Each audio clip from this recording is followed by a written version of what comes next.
conversation about where healthcare goes from here. I'm your host, Carlos Watson, the editor of OZY. I'm joined today by two terrific guests. Of course, Dr. Rod Hochman, the CEO of the Providence St. Joseph Health System, and Mark Cuban, whose Mavericks are about to make us smile again, has been involved in business and healthcare for a long time, and we're going to have a good conversation with both of you. Rod, why don't I start with you?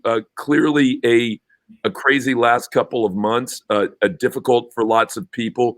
What surprised you the most about what has happened to healthcare during this COVID-19 pandemic? Well, yeah, I define the world as BC and AC, before COVID and after COVID. And, for everyone, we actually had the first case of COVID-19 at one of our hospitals. And that was back, believe it or not, in January 21st. So that really got us going early. And the rest of the country was still looking at, what are you guys worried about? And, then we had the nursing outbreak in Kirkland, Washington. So we really got on this pretty quickly, recognizing that it was going to be a problem. I think the thing that surprised us the extent to which this spread so quickly. And the fact was it didn't spread, it was actually here. And then just the response and, this interface between healthcare, politics, and all of that. For most of us as physicians and stuff, we're not used to a lot. We get some of that, but it's been pretty extensive, to say the least.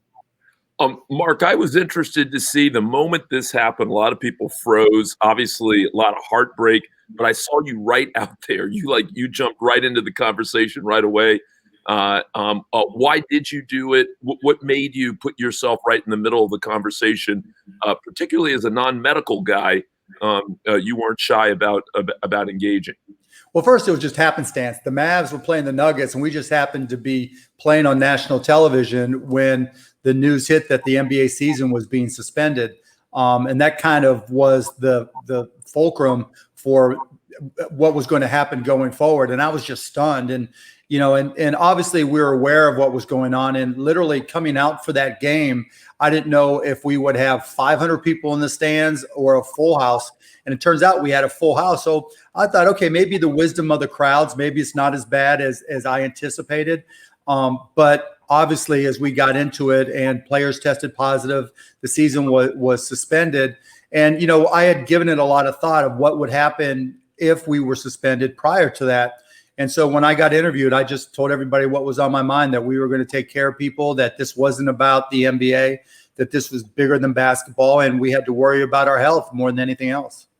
Mark, that's interesting that you say that out loud, because in retrospect, I do think Rudy Gobert, the Utah Jazz player who ended up testing positive, that was one of the key turning points in terms of, I think, people taking it more seriously and different. And now, again, it feels like sports is playing a key role in maybe the opening up conversation. So I think it both played a role in people recognizing the seriousness and the opening up. How do you think about that? I mean, I don't want to lob what feels like a softball, but I do as I sit here and think about it. Well, yeah, obviously we need something. We're all going stir crazy, even with some of the states opening up, or all the states opening up to some point now. We need something to root for. We need something to get excited about. We need something communal, and sports can offer that. So if we can do it safely, then we'll come back, right? And the good news is, and I'll defer to Rod on this, there's improving news about vaccines, there's improving news about therapies, but on the flip side, there's always new uncertainties that are popping up every day as well. So we seem to be taking 2 steps forward and only 1 step back, but safety is always going to be first. Rod, talk to me a little bit about the history of viruses and your experience as a practicing physician, as someone who's responsible for 13 million customers and patients. You got 100,000 caregivers who work for you. Have you seen something like this, if not exactly like this, whether it was HIV or whether it was the Hong Kong flu or other things? Have you been involved in these viruses or pandemics before? Sure. So, I've been a physician for 42 years. So when I was an intern back in Boston, we were taking care of patients and we didn't know what was quite wrong with them. And that was living through the whole HIV thing. And we didn't even know how to protect ourselves. We didn't have any concept of that. So we really had a feel for that. I gave a talk about 5 years ago, and I said I was worried about 2 viruses. And everyone looked at me. I said, one are cyber viruses, and the second are RNA viruses. the crowd got the first one because everyone was looking at cyber community. They didn't quite understand the other. And I talked a little bit about SARS, about MERS, and about the nature of these types of viruses, their proclivity to spread, and all of those issues around that. So a lot of us in the medical community have been worrying about this for a long time, and it didn't really quite surprise us. It wasn't a question of whether, it was a question of when. I think the medical response has been good. I cringe when I watch the news, because what happens is they take everything like it's gospel. And those of us in healthcare know about half of what we say first is probably going to change, so we don't say it that loudly. The good news is I'm really, really optimistic about the vaccine research that's going on. We really have the most brilliant minds working on it. And there are a number of things that are happening scientifically that'll get us to a vaccine earlier than we ever have. So a lot of hope there. What I worry more about than whether we get the vaccine is that, are we getting ready to deliver it to over 300 million Americans? Do we have the syringes, the needles, and also just the logistics? You know, when we have an influenza, we probably vaccinate about 80 to 100 million Americans. Now we got to do everyone. If I was in government, I would be working on that now to understand who gets it first, where do they get it, how do they get it, because it's going to take us a while to do that. And that's our frustration, is that this response time and getting the logistics ready for what we know we're going to have to do isn't there. But you know, I'm optimistic on vaccines. I think the treatments are getting better. I think our testing is getting better, particularly understanding who has antibodies and who doesn't. Some of the antibody tests are better than others. And the other one for Mark is, you know, to get the players out there, I'd want to make sure before I got them on the court, that I've tested them. Yep. So that I know that I don't have any positives before the players go out on the field. So they're going to really need some really close follow-up and whatnot in order to make sure they feel safe, you know, playing out on the court. Yeah, we'll take the Hotel California approach, where we'll quarantine everybody in one environment. You know, Hotel California, you check in, but you can never leave. And so, yeah, we're going to be very strict. This is not going to be traditional basketball. We'll play in one or two locations where people, you know, there'll be no fans. There'll be just essential personnel, and even limited at that. And players and everybody will be tested. And then once you're, you know, I think what ends up happening, we play X number of games before we go into the playoffs. Those teams that aren't in the playoffs end their season, and then each round of the playoffs reduces the number of participants. So it kind of, you know, self-protects itself once we quarantine them. Mark, let me jump in here a little bit, because there are a couple of interesting pieces here. And Rod, you served up a bunch of them. But talk about the government response, Mark. And I'm not trying to set up an easy hit job or critique of the president. But I'm legitimately asking. It is a complex task to deal with the pandemic, to deal with kind of the economic tragedy that's accompanied it, to think about, you know, how do you deliver not just to 300 million Americans, but obviously you've got a global spread. So where do you think the president and the administration have gotten it right? Like, what gives you hope as someone who thinks and runs complex organizations? And then where do they go next to get better, to make sure that a year from now, whether or not they're in office, we all feel like, you know, we got better during this? So there's a couple things there. And rather than trying to second guess, because look, when you have imperfect information, you make imperfect decisions. So no matter who was in the office, they were going to do things wrong. But as you look forward, and I'll parlay off of what Rod said in terms of logistics, right? On one hand, I think we will have a vaccine. I agree, you know, in reading some of the research and everything, and reading the documentation on biologic simulations using AI, and that's speeding up the process. You know, there's a lot of unique things going on. But I think where everybody's falling down right now, and Rod's going to have to face this more than anybody, we're going through this 180 turnover where we're going from most people having employer provided health care that at least gives them a shot at dealing with getting a vaccine or getting the support and dealing with the uncertainties of what comes next after we have a vaccine, to 150 million people are on employer-based health care prior. Now you take 39 million off of that as of now. Now all the numbers flip. And hospitals really are going to have a challenge, are going to have huge challenges, because those people that 39 million people who probably already had employer-based healthcare now are going to be on Medicaid, maybe Medicare, maybe the ACA, and the economics of hospitals aren't really being addressed, and the logistics of the expectations of hospitals aren't being addressed.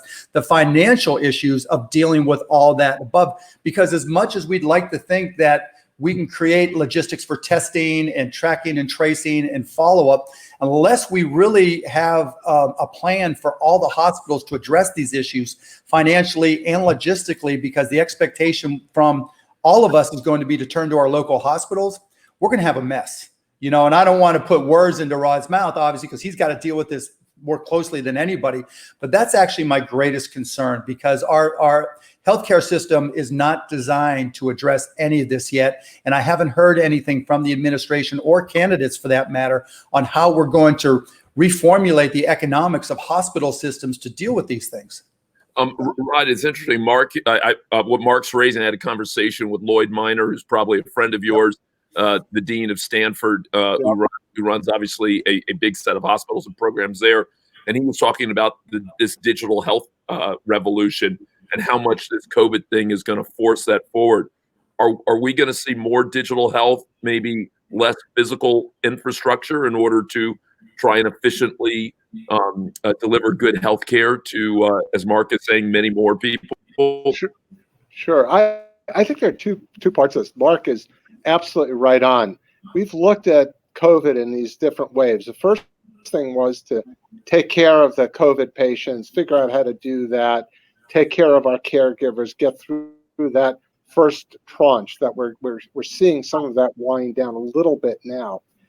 The second is all those people that we put off all their health care. Half the number of strokes and heart attacks have our health facilities. Guess what? They didn't go away. They're out there.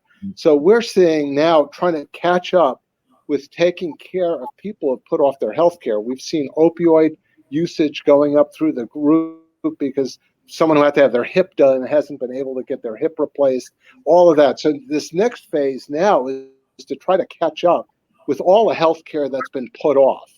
Then the next wave that Mark alluded to is, guess what? Now everyone's lost their health care insurance. So what was there before? So we're going to have a lot of people looking for health care, but no funding for it. So that's the next part that we see. We're already modeling that out. So we see that as the third part of this thing that no one wants to deal with. No one's thought about how do we fill in all these gaps once people have lost their insurance, their COBRA is gone, everything else. So I think that's an important question that we need to start talking about. That's the biggest question we have, in my opinion, Rod, because this is the future of healthcare. I mean, the way you look, according to all the numbers that you guys have published, you lose 9% on Medicare, right? Yep. And that's going to be your biggest provider. I'm one of these healthcare geeks. I read the MedPAC transcripts. I read medical loss. I read the Medicare healthcare reports and do little spreadsheets on it. So it's challenging, in how you do cost reporting and all this kind of stuff. So it's going to be really, really, really difficult to try to figure this out. And I mean, it's something that the candidates and the incumbents have got to focus on, and they're not even thinking about it. And I brought it up to the White House, in my role with the Economic Council yesterday. And it was just like, we'll cross that bridge when we come to it. And that's going to be a disaster.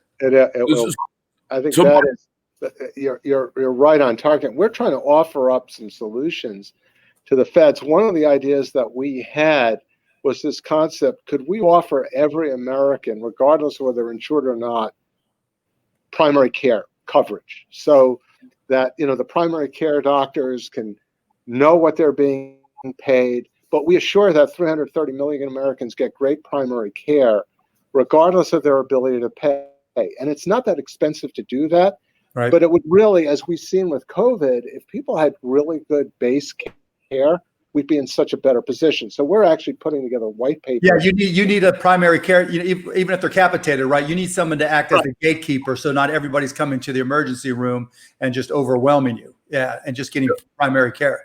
And this gets to Carlos's question. Carlos, we're doing 15,000 virtual visits a day now. 15,000. before this, we were doing, well, if we did 1,000, that was a big day. And it's going through the roof. So I think substantially this whole digitization of healthcare has finally, it's there, it's going to be with us. And I think a lot of people like the virtual. They like that ability to get care where they are, when they need it, how they need it, and have that kind of access. So I think we've crossed that river. That's one of the good things that's actually come out of this whole crisis. Hey, Rod, Mark, keep going. I'm going to geek out with you for a minute on some of these policy ideas. If either of you were in office right now, in addition to the mandating or providing primary care for everyone, what are 2 or 3 other things that you think would systemically improve the healthcare situation, including not only better outcomes but addressing some of the cost issues? Give me a couple of other ideas. Go ahead, Rod. Oh, sure. What I've done, what we were hoping, we didn't think ACA was perfect by any means, and a lot of us in healthcare said, well, it's a start. Let's figure out how to do it. We're closing the gap at getting coverage for everyone, expanded Medicaid, and in those states that we expanded Medicaid, we actually saw healthcare improve. Outcomes were better, all of the things that we wanted. And then how do you fill the gaps for folks that aren't insured or kind of fall in the middle? So we had a whole bunch of ideas on how to do that, but then that got derailed. And what I look at is there are 2 extremes here. One was the repeal and replace, and then we went to Medicare for all. And either one of those 2 extremes wasn't where we thought we needed to go. So practically speaking, we need to fill some of those gaps and get coverage for people that's not employer-based, but isn't just, let's just throw them into the Medicare plan. So Rod, I'm going to give you the answer there. And Sure. I had a study that was just finished with the RAND report before the pandemic hit. So the numbers aren't all 100% valid, but my company's self-insured. So I asked the question, what if the United States of America self-insured? And effectively, under the ACA, in addition to the 1 or 2 options you had, there was a third option where the government basically offered a program, and here's effectively what it comes down to. It's called the 10 plan.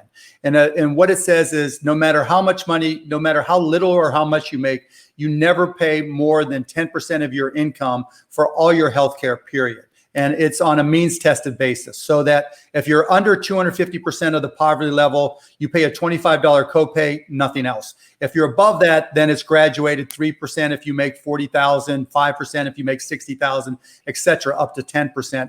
But the key element here is you don't start paying premiums until you use the system. So you don't have to pay into the system, because what's insurance? Insurance is just effectively acting as a bank, and then you have to beg the insurance companies to get your money back.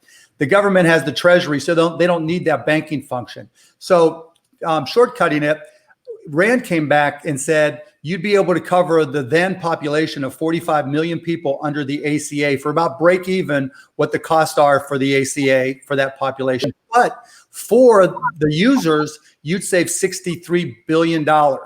And so I'll send you a copy of it. It works in the RAND company. Once we're able to publish it, when we're on the other side of this and update the numbers, it creates that alternative that you're talking about where people have a safety net. If you're below that 250%, it's effectively single payer. If you're above 250%, it's means tested, but you don't pay premiums until you use the system. And the numbers work according to RAND. Well, there are 2 parts to it. I think the one part is to make sure that all Americans have some sort of coverage. But then the next issue is they got to make sure they have access. Yes. Because a lot of the problems with ACA and even with the Medicare program is I have Medicaid, but no one's going to see me.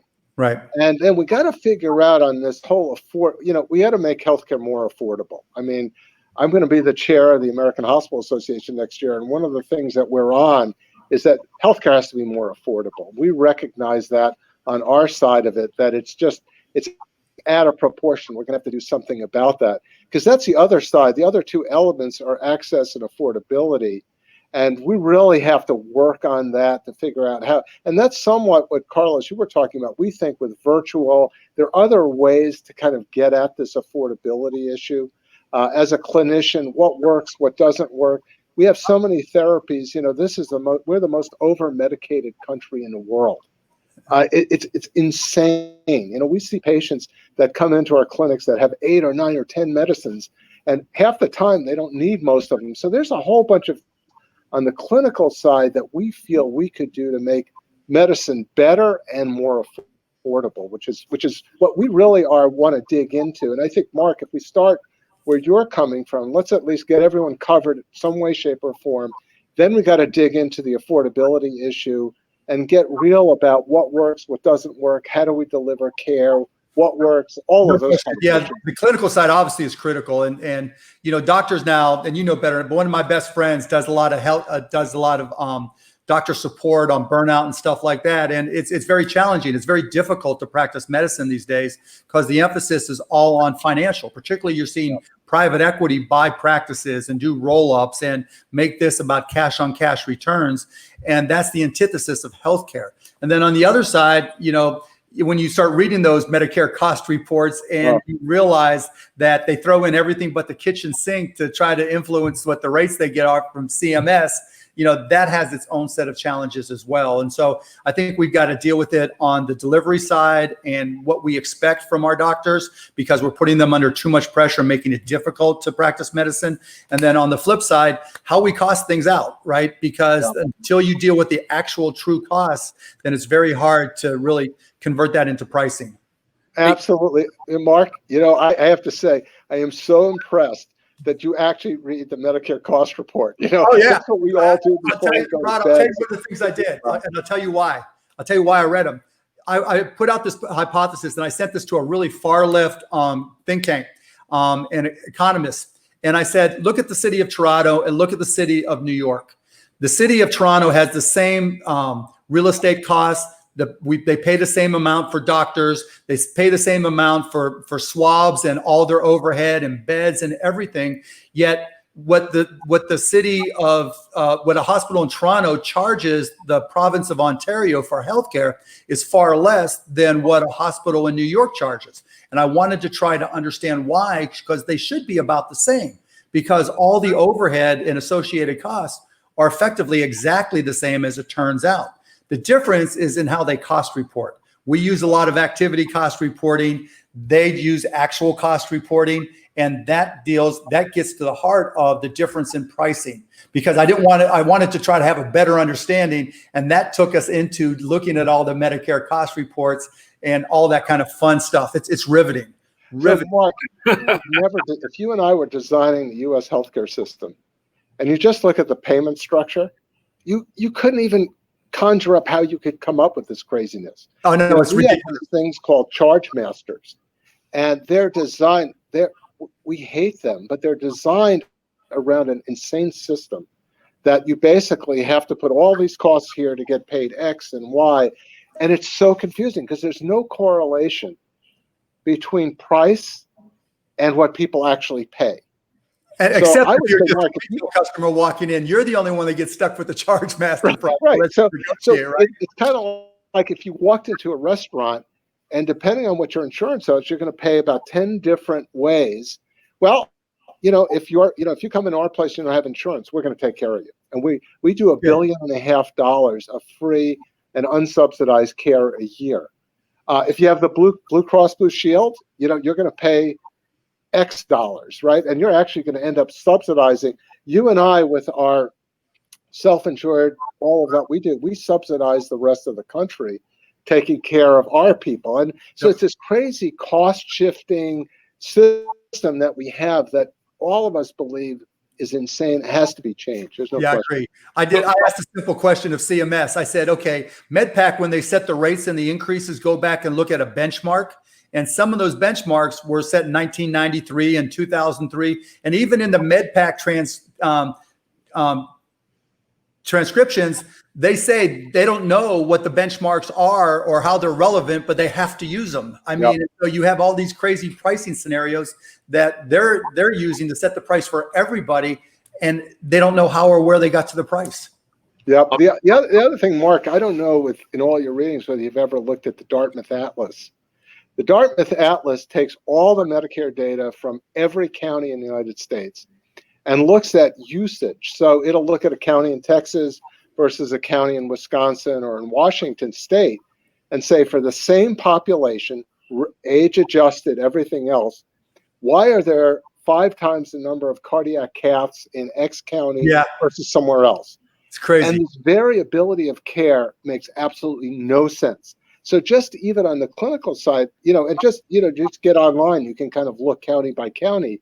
Yep. And those are the kind of things that we have to kind of put a bright light on and say, wait a minute, this doesn't make sense. Exactly.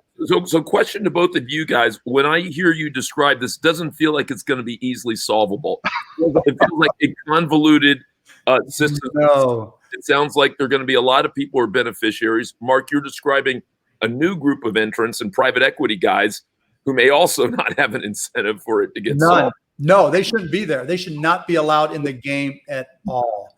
And I'm not saying this should be public. That's not what I'm saying at all. But look, to me, and Rod may disagree, this all comes down to cost, right? How we cost things out. Because CMS and others are focused on pricing and pricing transparency with the perspective that if everybody looks at the same price, looks at pricing and availability from different sources, then they'll pick the best price. But that's just not how people choose their healthcare, right? I mean, when your son or daughter breaks a leg, you're going to the closest, opportunity for care.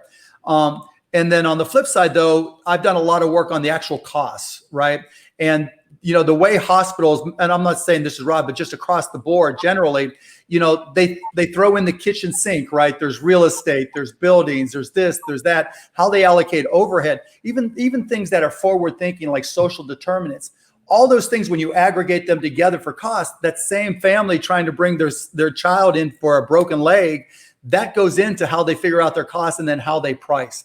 All these things have to be rethunk, as Rod said earlier, from the base up. But this is the best chance we're ever going to get to do it, because we need to rethink everything. And fortunately, Rod's at the forefront of doing a lot of these things. So one of the things, Carlos, that makes a lot of sense. So we look at, we would love global payments in our health system, because we have doctors, we have long-term care, we have community care. So one of the things that we argue about with the insurers are, give us a percentage of premium, and then let us manage the health of the people we're taking care of. Because what we'd rather do is take care of folks at home, which we won't get paid for under the present system. We'd actually like to help them out with some of the social determinants, because actually that return on investment is incredibly good. But Rod, let me ask you a question there. It can, not to interrupt, but should social determinants and some of the forward-thinking investments be separated into different companies? Because as you look to get that return, like any other business, you have to allocate some of that cost to some of the basics for your base consumers, right? The people you serve in the emergency room, the people that you want to offer primary care to. That kind of increases that cost, doesn't it? But, my orientation would be, if you separated social determinants and investments in new care and new therapies, then if there are different companies, you can go right to federal sources and go to other, charitable, whatever sources to fund those independently and get that great return, because it does provide a great return without impacting the costing or pricing of other more basic services. So actually, Mark, I think some of that you can do. I think you can actually do both.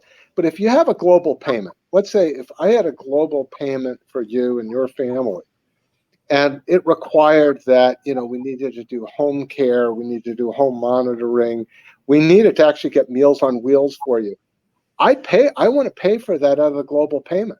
Because actually, from a health standpoint, you're going to do better. You'll come into the emergency room less. So this concept of global payment, particularly for large health systems, some of the ones you have in Texas and ours, it gives us a chance then to pay for some of those things out of the global payment that actually help the health of individuals. Right. So you're saying you'd get a price per family, you'd get an amount per family, and you'd have the responsibility for all the families in your area around your hospitals.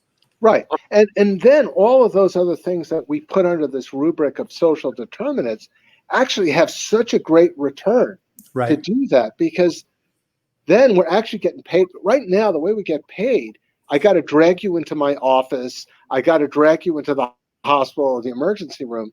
But if I got paid for taking care of your health. Right. It's proactive versus reactive. Right. Yeah. Now the question then becomes, and Carlos, I'm sorry, I'm taking your job here. The question then becomes, should that be run through an insurance company? right? Because look, there's no insurance company in the history of insurance companies, when given the choice between returning $1 to shareholders or reducing the price of care or a premium, is going to, put that last dollar to someone's healthcare, right? They're trying to optimize their returns. Hey, Mark, gone through insurance companies. Mark, I want to put you on the spot here, because you now have gone after them a couple of times, and you and I have talked before about whether you were going to run for office. And for 2 seconds, I thought you were running this year, but then you decided not to. Would you go after the insurance industry? I mean, the insurance industry ran over President Clinton in 93, 94. President Obama decided to do a little bit of détente with them in order to get Obamacare done. But if you did run, would you go right after the insurance industry? No, I'm not against insurance at all. It serves a role, but you just have to understand insurance is just that. It's a financial instrument. It's not a healthcare instrument. And once you understand it's just a financial conduit, then it just competes with other financial opportunities, including competing where the government needs to play its role. So I'm not against healthcare companies at all, but when they pretend to be, insurance companies at all, but when they pretend to be healthcare organizations, which they're not, that's what creates the disconnect for me.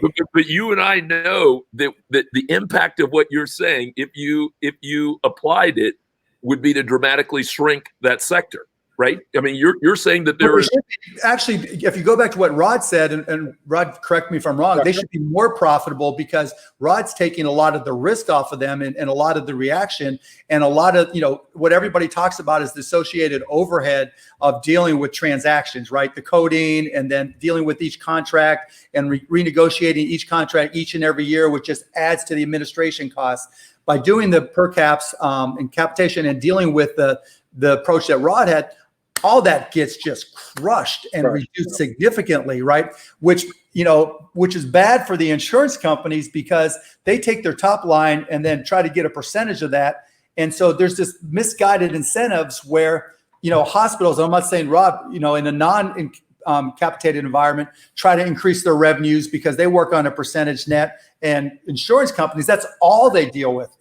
When they look at their medical loss ratios, 15% of a bigger number is always a bigger number, and so I think there's just misaligned incentives, and that's what I'd address with insurance companies. Guys, I'm going to move the conversation just a little bit, but I love that, and that's interesting to hear that piece of it, Mark. Rod, talk to me a little bit about mental health care. I know it's something that you've thought a lot about, and I know you're thinking about it even as we're talking here, but a lot of people hearing us talk here would assume you're talking about diabetes, you're talking about stroke, you're talking about a lot of the physical kind of healthcare, but I assume you also are factoring in medical care here. And in fact, that might even be more important given what we've just gone through.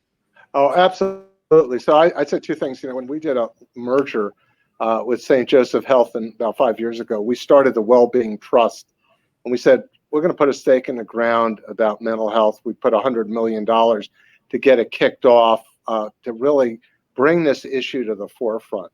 And what we're seeing, what we're worrying about a lot with COVID is we're worrying about obviously the deaths and disability coming out of COVID itself.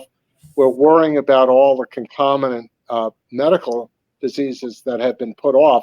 But what we're also is the next wave is what we call the deaths of despair. And those deaths of despair come from suicide, alcoholism, and drug addiction.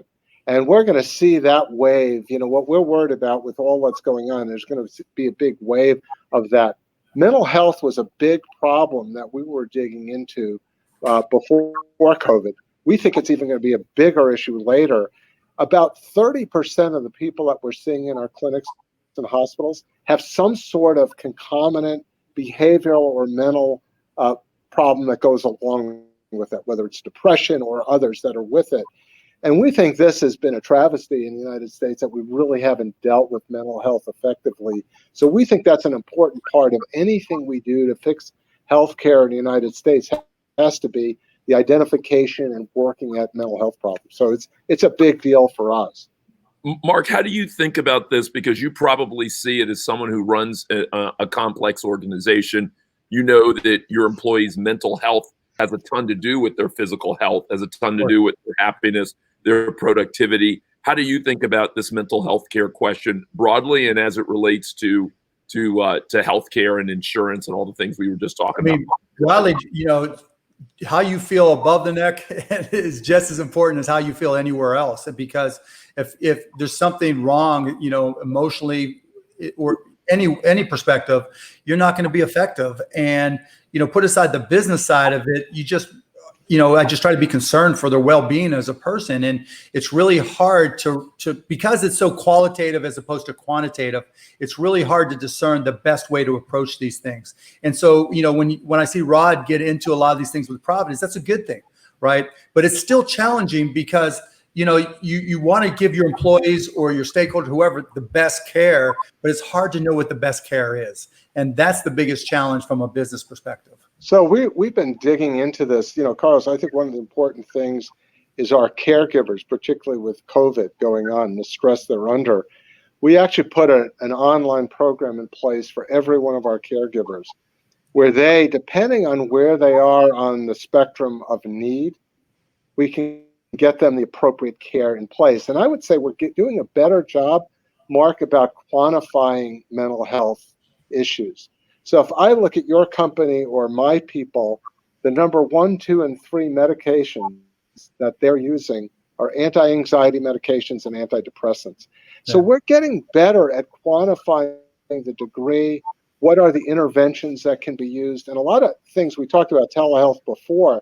One of the areas where telehealth's been really effective has been mental health, particularly in young people. Mm-hmm. Young people would actually talk to a therapist or a nurse or a doctor on a screen than have to walk into an office and say, oh, here I am, So actually we're finding, like with telepsychiatry and telepsychology, there's a lot of folks that are using that to good benefit. But we're starting to really dig into how we quantify mental health. What are the issues that are out there? How do we find the early warning signs, particularly in children? Yep. And young adults? Suicide's a leading cause of death in some of our young adolescents that are out there. So that's something we're really kind of think we can dig in on, and we have to put it out in the open. And I think mental health, before, if you had cancer, you never talked about it. If you had HIV, you never talked about it. I think mental health is that next frontier where people have to open up about, hey, it's something we need to talk about. Yeah, I agree. And keep on going, Rod. I mean, the challenge again from our side is how do I choose Rod? How do I compare Rod's programs to X company, Y company, and Z company? Because everybody's coming in saying they have the best solutions and they have the best insights into providing that care. So the more tools you give me to make a decision, Rod, the better decision I can make. Right. Hey, Mark and Rod, I want to get personal for a little bit. I'm curious about how both of you came to be interested in these healthcare questions. And I could make assumptions, given that we all have our own health to think about and family members. But Mark, clearly you've got a level of passion that goes beyond just the casual. I got my modern healthcare subscription right here. Hey, Rod, if you haven't spent time with Mark before, he seems to be a geek about just about everything. He seems absolutely. Readers about. I'm amazed at how you can get up to speed on all this, Mark. It's amazing how you could do it because these are great issues, and it's so exciting to have you interested in healthcare. We're going to latch on to you. And as I'm I regret that. I'm going to be on the phone with you. Anytime. Well, I'll answer your question, Carlos. About 3 years ago, when the whole repeal and replace thing was coming down, and I started realizing that if there was a repeal and replace of ACA, they didn't have a solution. There was no response. So, I mean, just one of those days, it's like, okay, I'm an entrepreneur. How would I do it differently? And so the first question I asked was, what do I do for my companies and how's it working? As I mentioned earlier, we self-insure. And then I just started digging in more and more and more. Now it's been, 3.5 years of just geeking out on healthcare every chance I get, and battling it out with Zeke Emanuel about the positives and negatives of the ACA, going to these conferences and going back and forth, digging in with the Rand Corporation, and everybody, when I come in, everybody takes my call, right? But nobody really thinks I'm serious. And so I have to be that person that really gets down into the weeds of all this stuff and truly understands the numbers and the impacts and the results in order for people to take me seriously. And so that kind of propelled me. And Rod, what about you? I mean, I know you're a physician, and obviously I know long before you were an executive, you were actually delivering healthcare. But how did you get into it? Was your mom a doctor? Your dad a medical professional? How did you? I'm the son of two immigrants. They came to this country after World War II in 1950, and both kind of said. And for my dad, I had two choices: it was lawyer or doctor, and I went with doctor. And that was it. So whatever.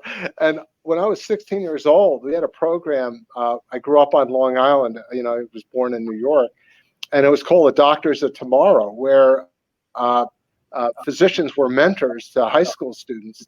And I spent a summer with an orthopedic surgeon when I was 16 years old, and that was it. And I said, okay, this is what I'm going to do for the rest of my life. And I think it's really helped me as a CEO to have talked to families. I still have patients that write me notes that I took care of 15 years ago, 20 years ago. And so that, I think in healthcare that, we have some clinicians that have come into this because they've actually been with families, they know what's there. But at the same token, what I love about folks like Mark is that a lot of folks that are new to healthcare, so I've been hiring people like crazy from Microsoft, from Amazon, from T-Mobile up here, because I know what I know about healthcare. I want them to challenge me about what we're doing. So it's been a great mix of tech people and healthcare people. When you put those two together, magic happens, because we both kind of teach each other about what's going on. And I think that's, some of the breakthroughs that I see as we need to really reform and change healthcare. We got to get the technology people, we got to get people like Mark together with the folks that have been at it for 40 years like me. When we get together, it's kind of exciting. Wait till I tell you, Rod, wait till I tell you about the API we're building in Dallas for hard to get drugs. Right. And the drugs we're going to give away. So we're going to do a whole cost plus drug company.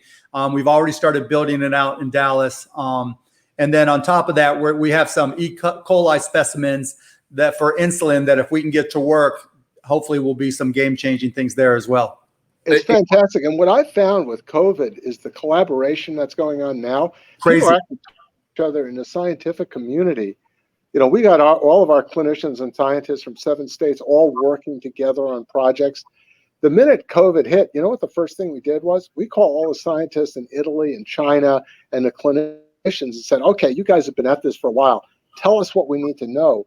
We think some of our results were better because we actually talked to folks that were doing this stuff. So it's really the good thing coming out of this is this collaboration about how to figure out how do we get drug costs down. We started a company called Civica RX. Yep, I know Civica really well. Yeah. Right. So we said, hey, we can't put up with generic drugs. The folks at Intermountain said, are you guys in? I said, I'm in.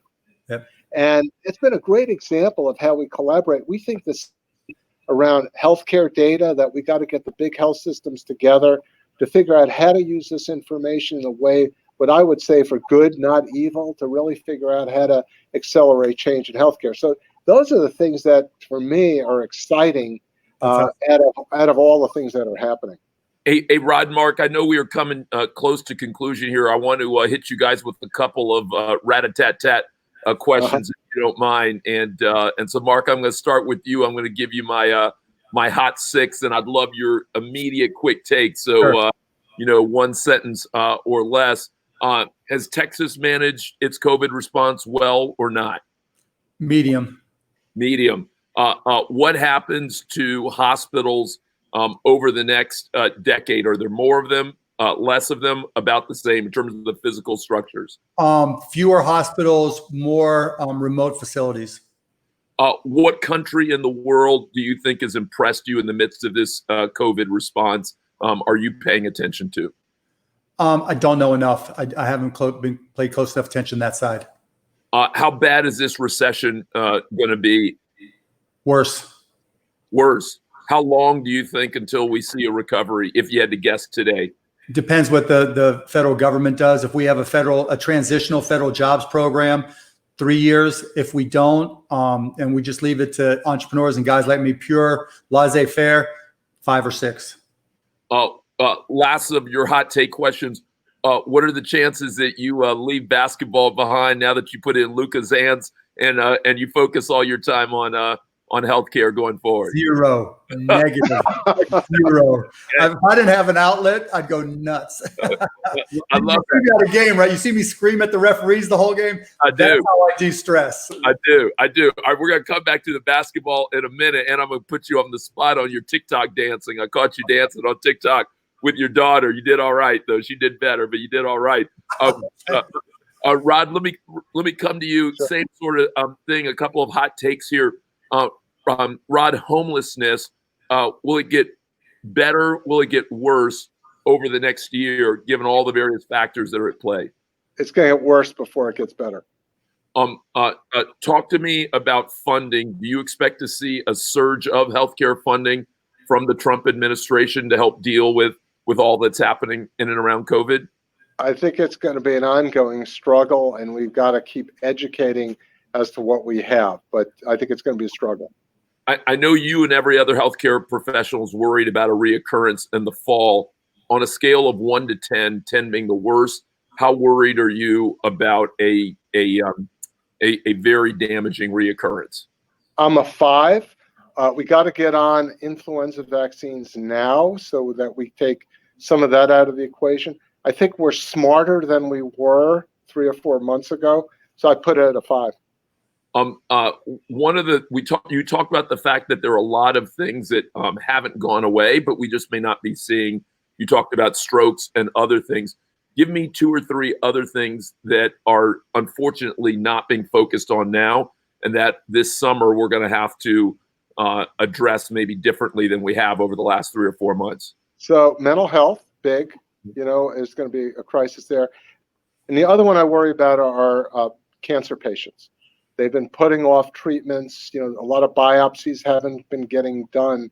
And that's one of those things, Carlos, we won't see maybe this year, but it's one of those things we're going to see a year or 2 from now. All of a sudden, some of the good results that we've been having, we're going to see some disturbing trends. Mark, help me wrap up here. We talked about a lot. You guys have made me think about the level of collaboration that's happened here. You've made me think about some of the policy choices that maybe we have going forward, which is kind of interesting. I love just hearing about the API that you're building in Dallas. I lost you, Carlos. Lost him. I think we're going to have to wrap it up here. I don't know. Hey, Rod, let me ask you today. Kind of help me wrap up. Okay, well, Carlos, we lost you. Rod, masks, right? Here's the question I have on masks. On one hand, I get why everybody wants to use them, right? You protect everybody else. Yep. You're sick. But on the other hand, I'm reading more and more about viral load, right? Yep. That the level of sickness or impact is dependent on viral load. But the question I don't know is if you are sick and you're asymptomatic and you don't really know it, and you put on a mask, which means in essence you're confining your own personal viral load, can you make your own sickness worse? No. Look for data, and I haven't seen that. No, it's so variable. When we think about this viral load issue, I think what we're going to find, and we're actually doing some studies here in Seattle. It's a difference in your own immune system to the way you react to. I think that's going to be a bigger factor than viral load. So yeah, viral load will play a role, but we've seen folks that have had relatively little exposure that have a really incredible response to this virus and end up being really sick. So we're going to understand more about the differences in our immunity amongst individuals. And we're actually doing work in the lab to look at that, to see what are the genetic factors that make my immune system different than yours. Right. We get the same exposure, yet we get a different reaction. So not a factor. If we can get the masks on, it really does help in terms of transmission rates, particularly in inside environments where we have a harder time controlling the density of people. Okay, one more. See, Carlos, I'm throwing out all my conspiracy theories, right? I love it. I don't get access to the expert. Go get them. Meatpacking plants, right?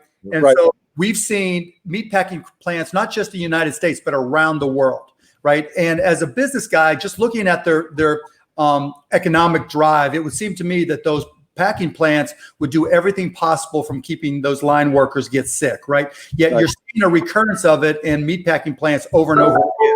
Is it conceivable that it's jumping from, just like it went from a bat to a human, is it conceivable it's jumping from cattle to human? No. I think that the real problem there that we face is there's so many asymptomatic carriers, so that we think we've got everyone, and all of a sudden there's another outbreak because there's someone who's asymptomatic. So what I would be doing if I had a meatpacking plant, I'd really be testing, and we've done this in nursing homes. When we test everyone, or able to do that, we get a handle around who's asymptomatic, who's not. And then in the workplace itself, separation helps, mask helps. In a place like a meatpacking plant, shields, you got to have shields. Those are the places where I would suit my folks up a little bit the way we suit up some of our folks in the hospital to be able to do that. This is the one I'm going to disagree with you on. Just looking at the numbers, and look, I'm just guessing more than anything else, right? Just hypotheses. I'm going to guess that this was around longer, and that there's a transmission there that is happening, because it's just happening to you. It's just happening in too many places that are taking those precautions. How long? So the other one that I'll tell you is then there's different populations that unfortunately are more subject to COVID than others. So it's a lot of our service workers, and particularly disproportionately African Americans and Hispanic Americans are in those jobs in those meatpacking plants. They also live in homes where there's multi-generational. That was some of the more susceptible to get transmitted.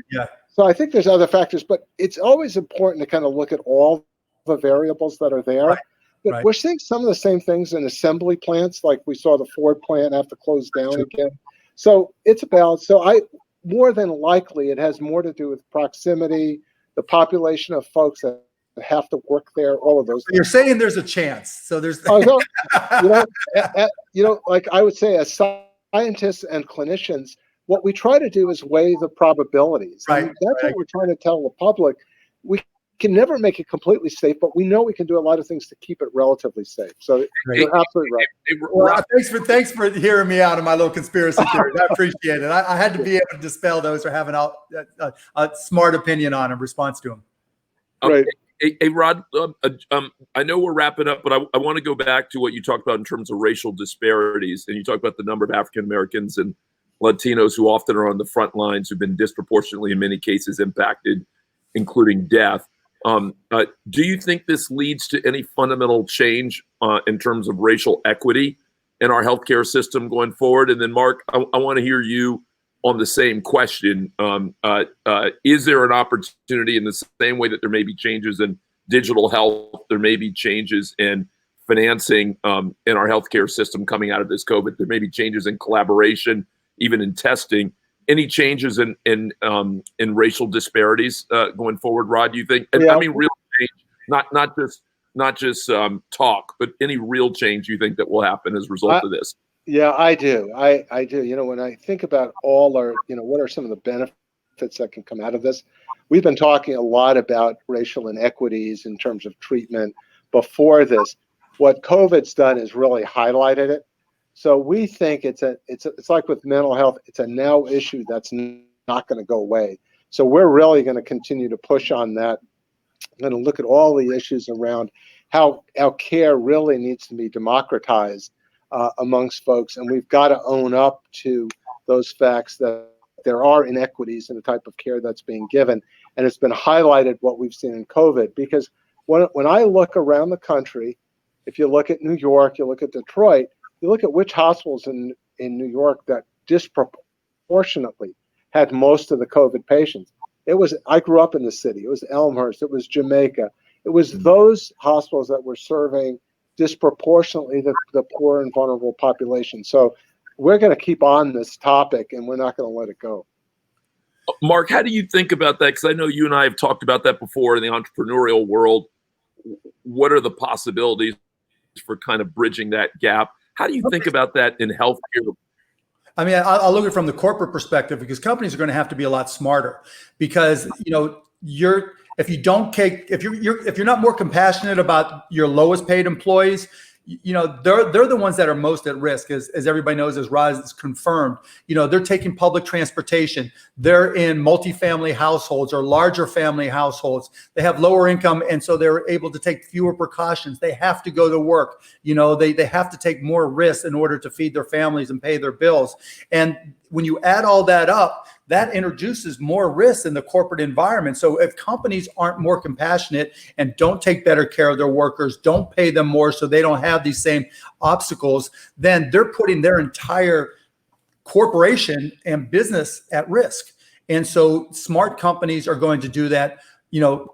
Companies who haven't figured it out are going to find themselves in facing a lot of problems financially, because as we've seen with the aforementioned meatpacking plants and nursing homes, those businesses are getting decimated because they weren't smart enough to address these issues from the bottom up. Hey, Rod, I know that we are at the end of the hour here, but bring us to conclusion. What did we not talk about today that you wish we had raised as we finish up? And then Mark, I'm going to come to you with the same question. I know we got to a lot of good things today, but what did we not get to, Rod, that we should have touched on? What I think collectively as a nation, we need to really rethink things about our supply chain, particularly in healthcare, that we have got to. It is to me unconscionable that the United States was brought to its knees on $2 masks and $5 gowns. And I just shake my head. And that one isn't on one person or another. It's on all of us, that we should never allow ourselves to be that dependent on things that are going to happen somewhere else. So whether it's on pharmacy, drug supply, medical supply, and then listen, I want to pay extra if something's made within the United States. I think we're going to see a lot more of that.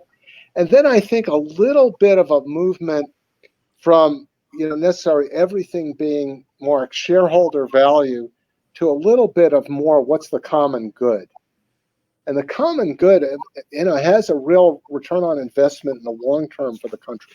Mm-hmm. Mark, when I heard him say that, I heard Oak Cliff. I married Rob, what you were saying was, should we set up a factory in Oak Cliff? Should Mark and you and I, should three of us set something up there where we're actually producing, Mark, this PPE that we need? Is there that kind of opportunity when you talk about creating new healthcare companies? Should we go exactly into the communities that are most at risk and create some interesting economic opportunity there to actually address the larger need? Well, of course, to Rod's point, right? When you're smart about things and you look at the greater good, you do get a return on investment.